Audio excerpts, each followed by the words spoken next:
I appreciate that. And it has evolved massively over the years. And of course, recently now, BlackRock is promoting this and pushing this to all of their, all of their customers. And now I think has the largest holdings of it.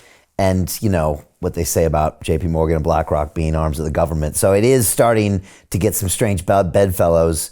And I appreciate you calling this stuff out because it all needs to be watched. And Circle and Tether are two different animals, but they're both doing something very similar. One is definitely closer to the government than the other. But I didn't know what you were saying about Venezuela. So that's even go ahead. But yeah, look, everyone can look that up with Venezuela and Circle. Yeah, I mean, there's a lot more there, but I think that's probably a good enough foray into this. But I agree, it does need to be watched.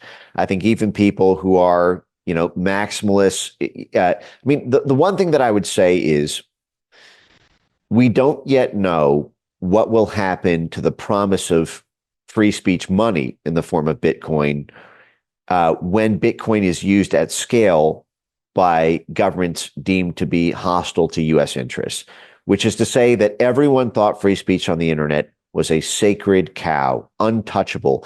It was such a bedrock of U.S. diplomacy. It was the reason that the U.S. military effectively gave up its jurisdiction over the military. I mean, the internet started as a DARPA project, and then it was turned over to the National Science Foundation, then made a private sector, civilian, commercial operation, in part because of the utility of a free and open internet to project U.S. soft power abroad. But then what happened as soon as 2014 Crimea kicked off and the unexpected counter coup in eastern Ukraine, and suddenly free speech on the internet was being used by Russian propagandists to swing Ukrainian hearts and minds. Well, then suddenly free speech on the internet, which was untouchable for 2.5 decades, became the number one threat to democracy. Well, what happens right now? The major stable coins are U.S. aligned.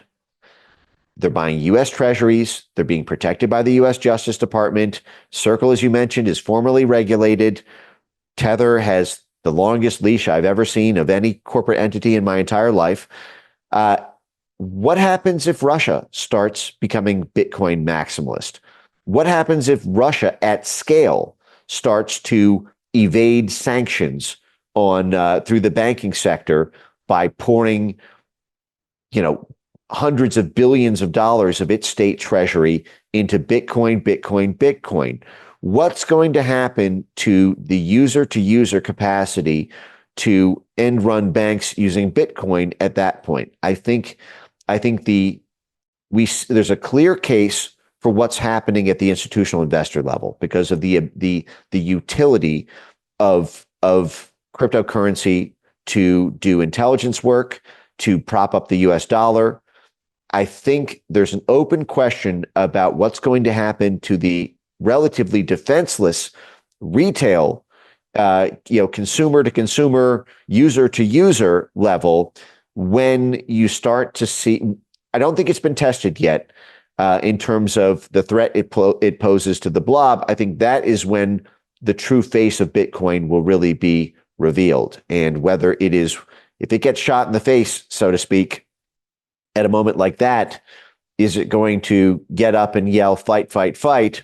Or is it going to mask off and say, well, actually, we were a front for this all along? I don't know the answer to that. I obviously have my own hopes and desires, but time will tell.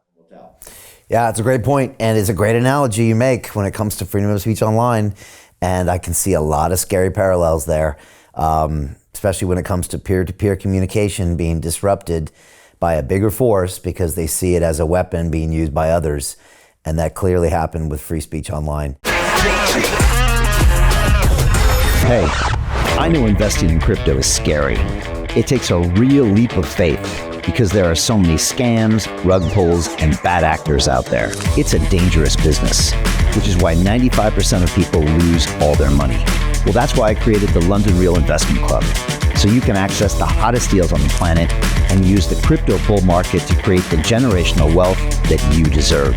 Join my team of over 100 people from around the world that are making millions of dollars behind the scenes investing in blockchain, AI, Web3 games, DeFi, Bitcoin, and more. Don't miss out. Click the link below to book a call with one of my team now.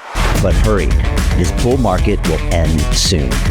I know investing in crypto can be scary. That's why you gotta join the investment club. Pull the trigger. Let's do this.